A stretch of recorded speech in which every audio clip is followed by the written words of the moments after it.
எல்லாருக்கும் வணக்கங்க. உங்கள் எல்லாரையும் 666 மந்த்ரா யூடியூப் சேனல் வாயிலாக மறுபடியும் சந்திக்கிறதுல எனக்கு ரொம்ப ரொம்ப சந்தோஷம். தொடர்ந்து நம்மளுடைய சேனல் மூலமாக ஆன்மீகம் சார்ந்த நிறைய பதிவுகளை பதிவேற்றம் செய்து கொண்டிருக்கிறோம்.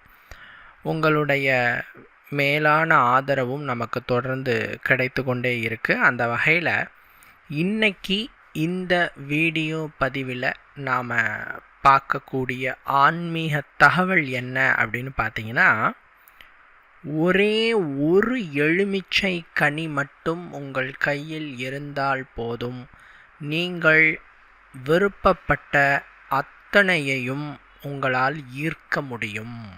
அது என்ன அப்படிங்கிறத இந்த வீடியோவில் பார்க்கலாம். அதாவதுங்க, இந்த ஆன்மீகம்ங்கிற டாபிக் எடுக்கும்போது மாந்திரீகம் இன்றியமையாதது. ஆன்மீகத்தினுடைய பல பிரிவுகளில் மாந்திரீகமும் ஒன்று. மந்திரம் செய்கிறோம் அல்லது ஒரு பூஜை, அதாவது பூஜைகளில் 2 விதமான பூஜை இருக்குது. ஒரு சாந்தமான பூஜை, இப்போது கிருஷ்ணருக்கு பண்ணுறோம், அது ஒரு சாந்தமான பூஜை. பிள்ளையாருக்கு பண்ணுறோம், இதெல்லாம் சாந்தமான பூஜை. எங்களுக்கு எலுமிச்சம்பழம் தேவைப்படாது. ஆனால் ஒரு உக்கிரமான தெய்வங்களுக்கு பூஜை பண்ணும் பொழுது இந்த எலுமிச்சம்பழம் பயன்படும். உதாரணத்துக்கு காளியம்மன், மாரியம்மன், இவங்களுக்கெல்லாம் பார்த்தீங்கன்னா பூஜைகள் செய்யும் பொழுது இந்த எலுமிச்சம்பழம் பயன்படும். காவல் தெய்வங்கள் முனியப்பன், ஐயனார், கருப்பசாமி, இவங்களுக்கெல்லாம் பயன்படும். ஏன் இந்த எலுமிச்சம்பழம் இந்த உக்கிர தெய்வங்களுக்கு பயன்படுத்தப்படுது அப்படின்னு கேட்டிங்கன்னா, இது பார்த்தீங்கன்னா உயிர் உள்ள கனி என்று சொல்லப்படுது. எலுமிச்சம்பழங்கிறது ஒரு உயிருள்ள கனி என்று சொல்லுது. இதுக்கு உயிர் இருக்கு. என்னங்க சொல்கிறீங்க, எலுமிச்சம்பழத்துக்கு உயிர் இருக்கா அப்படின்னு கேட்டால் இருக்கு. மற்ற எந்த பழங்களுக்கும் இல்லாத சிறப்பு எலுமிச்சம்பழத்துக்கு இருக்குது. பிகாஸ் எலுமிச்சம்பழத்தை நாம் உயிருள்ள கனி என்று சொல்லுகிறோம். அதனால தான் உக்கிர தெய்வங்களுக்கு அதை நாம் பலியாக சமர்ப்பிக்கிறோம். இப்போ வேலாயுதத்தில் குத்துறோம் இல்லையா, சைவ பலியில் ஒரு எலுமிச்சையை நீங்கள் குத்தி அதை நீங்கள் பலி கொடுத்தீங்கன்னா 3 சேவல்களை பலி கொடுத்ததற்கு சமம். புரியுதுங்களா? ஒரு எலுமிச்சை கனியை நீங்கள் பலி கொடுத்தா அது 3 சேவல் பலிக்கு சமம். அதனால தான் உக்கிர தெய்வங்களுக்கு இந்த எலுமிச்சங்கனியை சூளத்தில் குத்துறோம், அறுத்து போடுறோம், இதெல்லாம் பண்ணுறோம். இந்த எலுமிச்சை கனி தேவகனி அப்படிங்கிற பெயராலும் அழைக்கப்படுது. இது ஒரு என்ன சொல்கிறது, கெட்ட வைபை விரட்டக்கூடியது மற்றும் அது இருக்கும் இடத்துல இருக்கக்கூடிய வைபை ஈர்க்கக்கூடியது. ரெண்டுமே செய்யுது. நல்ல சக்தி தான் இதை வெளிப்படுத்தும். பட் இதை ஒரு தீய சக்தி இருக்கிற இடத்துல வச்சிங்கன்னா அந்த தீய சக்தி இதை உள்ளிழுக்கும். கெட்ட மந்திரம் செய்வதற்கும் இந்த எலுமிச்சை பயன்படும். நல்ல மந்திரங்களுக்கும் இந்த எலுமிச்சை பயன்படும். பிகாஸ் இந்த எலுமிச்சை கனிங்கிறது எண்ண அதிர்வுகளை, சுற்றி இருக்கிற வைப்ரேஷன்ஸை உட்கிரகித்து கொள்ளக்கூடிய தன்மை இருக்குது. சரிங்களா? ஈர்க்கக்கூடிய தன்மை இருக்குது. அதனால் இந்த எலுமிச்சை கனியை நீங்கள் பார்த்தீங்கன்னா, நான் சொல்கிற மெத்தடில் பயன்படுத்தினீங்கன்னா என்ன விரும்பினாலும் சரி, என்ன ஆசைப்பட்டாலும் சரி, விருப்பப்பட்டாலும் சரி, நிச்சயமாக அது நிறைவேறும் அப்படிங்கிறதுல டவுட்டே கிடையாது. சரிங்களா? Right, okay. அதாவதுங்க,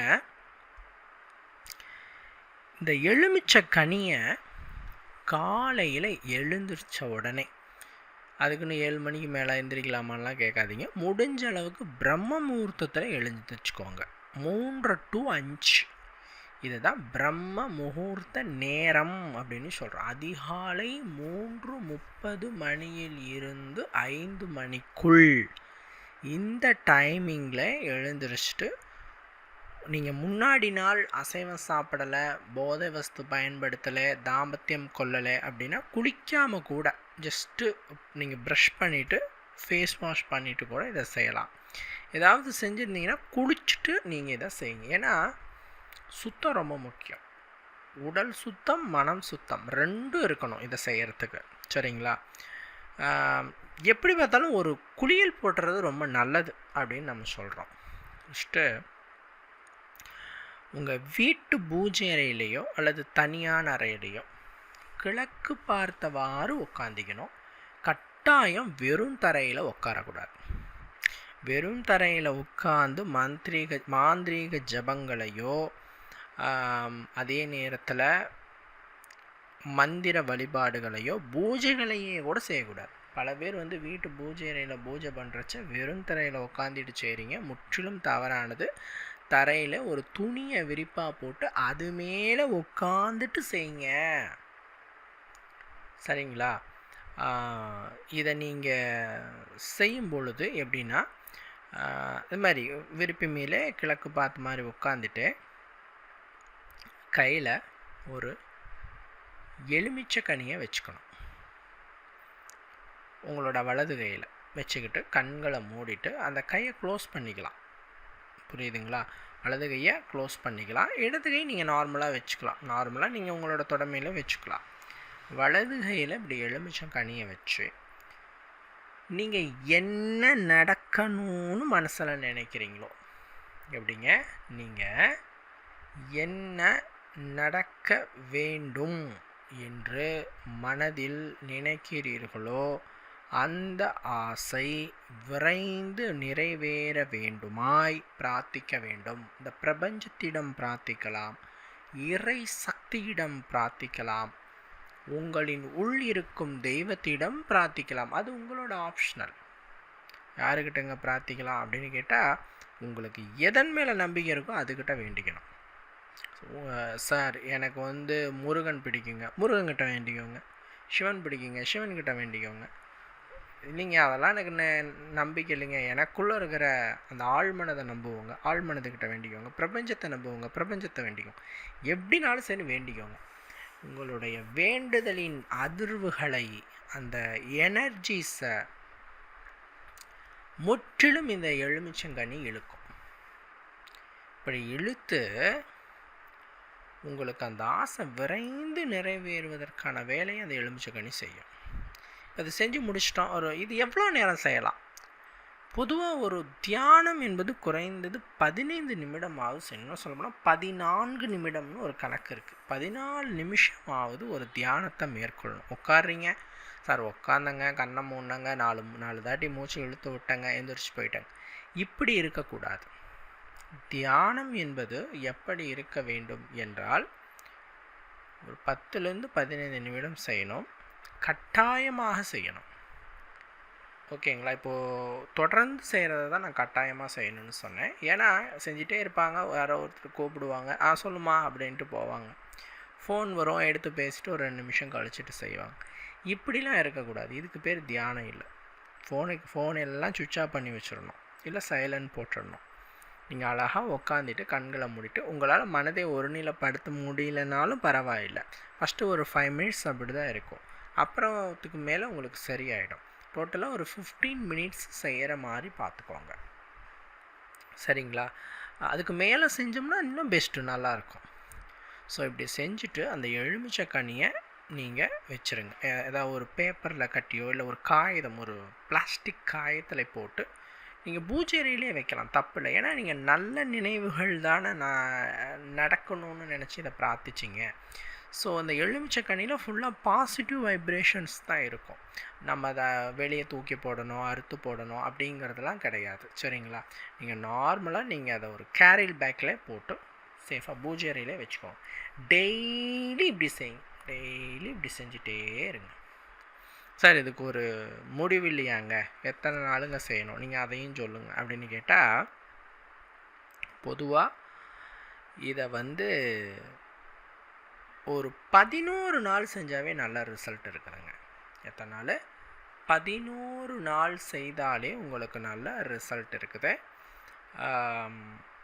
இப்படி நீங்கள் 11 நாள் செய்து முடித்த பிறகு இந்த 11 எலுமிச்சம்பழத்தை வச்சுருப்பீங்க. ஸோ அந்த 11 எலுமிச்சம்பழங்களையும் சேஃபாக நீங்கள் வச்சுக்கோங்க. 12வது நாள் முடிவில் அந்த எலுமிச்சம்பழத்தை எடுத்துகிட்டு போயிட்டு தண்ணீரிலோ அல்லது சுத்தமான இடத்துலையோ போட்டுடலாம். சுத்தமான இடத்துல தான் போடணும். போட சொல்கிறாரு அப்படின்ட்டு அசுத்தமான இடத்துல போட்டுற வேண்டாம். கண்டிப்பாலும் நீங்கள் என்ன ஆசையை மனதிலே நினைத்து இந்த எலுமிச்சை கனியை கையில் வைத்து கொண்டு அந்த ஒரு பூஜையை செஞ்சீங்களோ அந்த ஆசை அந்த 11 நாள் முடிவில் நிறைவேறும். அப்படி இல்லைன்னா அதிகபட்சமாக செஞ்சு முடித்த நாளில் இருந்து 21 நாளுக்குள்ளே நிறைவேறும். சரிங்களா? ஏன்னா ஒவ்வொருத்தருனுடைய மன சக்தியை பொறுத்தும், தீர்க்கமான மன உறுதியை பொறுத்தும். அதனால் உங்களோட அதிகபட்சமாக செஞ்சு முடிச்சதுலேருந்து 21 நாளில் கட்டாயம் நிறைவேறும். சரிங்களா? இது ஒன்று. ரெண்டாவது, இதே விஷயத்தை கொஞ்சம் தாறுமாறான செயல்களுக்கும் பயன்படுத்தலாம். அது என்னங்க தாறுமாறான செயல்கள் அப்படின்னா? கெட்டதுக்கும் எங்களுக்கு சொல்லித்தரீங்களா அப்படின்னு கேட்டால், மாந்திரீகம் என்பது நல்லதுக்கும் பயன்படும், கெட்டதுக்கும் பயன்படும். டாக்டர் கையில் கத்தி இருந்தால் அது உயிரை காப்பாற்றும். அதே மாதிரி ஒரு ரவுடி கையில் கத்தி இருந்தால் அது எல்லாரையும் காவு வாங்கும். இப்போது உங்கள் கையில் ஒரு டாக்டர் கையில் இருக்க கத்தி மாதிரி இந்த மாந்திரீகத்தை நீங்கள் ஒரு சேஃப்டிக்காகவும் பயன்படுத்தலாம். இப்போது ஒரு உதாரணம் சொல்கிறேன். உங்களுக்கு ஒரு எதிரி இருக்கிறாருன்னு வச்சுக்கோங்க. உங்கள் வீட்டுக்கிட்ட இருக்கிறாரு. அவர் உங்களை ரொம்ப டார்ச்சர் பண்ணிக்கிட்டே இருக்கிறார், ரொம்ப கஷ்டப்படுத்திக்கிட்டே இருக்கிறார், உங்களை நோண்டிக்கிட்டே இருக்கிறார். அந்த எதிரி நீங்கணுங்கிறதுக்காக இதை நீங்கள் செய்யலாம். எலுமிச்சம்பழத்தை கையில் வச்சுட்டு அந்த எதிரி நீங்கணும் அப்படின்ட்டு அவர் உங்கள் வம்புக்கு வரக்கூடாதுன்ட்டு இதை செய்யலாம். இப்படி செஞ்சால் என்ன ஆகும்னா, இந்த எலுமிச்சையில் பாசிட்டிவ் வைப் வராது, நெகட்டிவ் வைப் தான் வரும். ஏன்னா நீங்கள் எதிரிங்கும் போதே அவர் மேலே உங்களுக்கு பிரியலாம் இருக்காது. ஆச்சுங்களா? ஸோ அந்த நெகட்டிவ் வைப் ஆகிடுச்சுன்னா இந்த எலுமிச்சங்கனி என்ன பண்ணணும்னா, ஒரு நாள் கூட வீட்டில் வச்சுக்கூடாது. ஆச்சுங்களா? ஒரு நாள் கூட வீட்டில் வச்சுக்கூடாது. அந்த நாளின் அது செஞ்சு முடித்த உடனே அந்த எலுமிச்சங்கனி எடுத்துகிட்டு போயிட்டு வேறு எங்கேயாவது தூக்கி போட்டுறணும். சுத்தமான இடத்துல தூக்கி போட்டுறணும். ஒருவேளை நீங்கள் நல்ல விஷயங்கள், வீடு கட்டணும், நிலம் வாங்கணும், படிப்பு இருக்கணும், திருமணம் நடக்கணும், இந்த மாதிரி சுப விஷயங்களாக தான் வீட்டில் தாராளமாக வச்சுக்கலாம். 11 நாள் கூட நீங்கள் தாராளமாக அதை கேரல் பேக்கில் போட்டு வச்சுட்டு அப்புறம் போய் போடலாம். பட் இதுக்கு பேர் சத்ரு சம்ஹாரம் அப்படின்னு சொல்லுவாங்க. அதாவது நாம் நல்லதாகவே செஞ்சாலும், நாம் எந்த வம்புக்கும் போகாமல் இருந்தாலும், இந்த சத்ருகளினுடைய பிரச்சனையால் உங்களுக்கு தொல்லைகள் இருந்துக்கிட்டே இருக்குது. அப்படிங்கும்போது இந்த எலுமிச்சக்கனியை கையில் வச்சுட்டு அந்த சத்ருவை நினைத்து அவர் உங்கள் வம்புக்கு வரக்கூடாதுன்னு பிரார்த்திச்சிட்டிங்க அப்படின்னு சொன்னால் அந்த சத்ரு உங்களை விட்டு நீங்குவார். புரியுதுங்களா? அதே நேரத்தில் இதை பல விஷயங்களுக்கு பயன்படுத்தலாம். இப்போ ஒரு கெட்டவர்கள் சேர்ந்துருக்கிறாங்க, அல்லது உங்கள் வீட்டு பையன் ஒரு கெட்டவனோட சேர்ந்துருக்கான், அது நீங்கணும் அப்படிங்கிறதுக்கும் இதை பயன்படுத்தலாம். அதான் முன்னாடியே சொன்னேன், மருத்துவத்துக்கு பயன்படுற கத்தி மாதிரி இதை நீங்கள் பயன்படுத்திக்கலாம். சில பேர் சுத்தமாகவே துர்செயல்களுக்கு பயன்படுத்துவான், அவன் அழியணும், அவன் கெடணும் அப்படின்ட்டு. அப்படி தயவு செய்து பயன்படுத்தாதீங்க. ஏன்னா இந்த மாந்திரீகங்கிற விஷயத்தை நம்ம கவனமாக பயன்படுத்தலைன்னா உங்களையே பதம் பார்த்துரும். அதான் நான் ஆரம்பத்திலே சொன்னேன், கத்தி மாதிரி மாந்திரீகத்தை எப்பயுமே ஒரு நல்ல செயல்களுக்காக, நல்ல விஷயங்களுக்காக பயன்படுத்தினீர்கள் அப்படின்னு சொன்னால் உங்களுக்கு நல்ல வைப், நல்ல ஒரு பாசிட்டிவிட்டி இருந்துகிட்டே இருக்கும். நம்மளோட கஷ்டங்கள் நம்மளே தீர்க்கிற அளவுக்கு நம்மளுக்கு ஒரு ஸ்ட்ரென்த் கிடைக்கும். இதெல்லாம் உண்டு. அதை விட்டுட்டு நெகட்டிவான செயல்களுக்கு இதை நீங்கள் பயன்படுத்தணும்னு நினச்சிங்க அப்படின்னு சொன்னால் கண்டிப்பாலும் உங்களுக்கு எல்லா விஷயமே நெகட்டிவாக தான் வரும். சரிங்களா? கத்தி எடுத்தவன் கத்தியிலேயே அழிவாங்கிற மாதிரி நீங்கள் அந்த கத்தியை நல்ல விஷயத்துக்கு பயன்படுத்துங்க. அந்த மாந்திரீகம் என்னும் கத்தியை நல்ல விஷயத்துக்கு பயன்படுத்துங்க. சரிங்களா? ஸோ இந்த வீடியோவில் நாம் இந்த எலுமிச்சக்கனியை பற்றி நிறைய தகவல்களை பார்த்துட்டோம். கண்டிப்பாக இந்த வீடியோ உங்களுக்கு பயன் தரக்கூடிய வகையில் இருந்திருக்குன்னு நான் நம்புகிறேன். மற்றும் ஒரு ஆன்மீக தகவல் வீடியோவில் உங்களை நான் சந்திக்கிறேன். நன்றி, வணக்கம்.